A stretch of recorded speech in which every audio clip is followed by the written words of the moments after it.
If you find yourself logged out of your Capital One account due to suspicious activity, follow these steps to regain access. This process will guide you through verifying your identity and restoring your account. Step 1.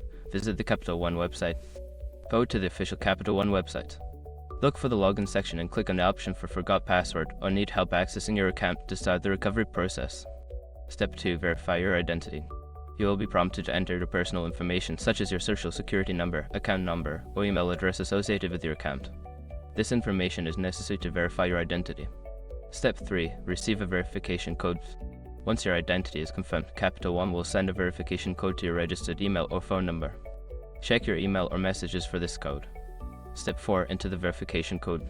Return to the recovery page and enter the verification code you received. This step ensures that you have access to the contact information linked to your account. Step 5. Create a new password. After successfully entering the verification code, you will be prompted to create a new password. Choose a strong password that you haven't used before to enhance your account security. Once you have completed these steps, you should regain access to your Capital One account.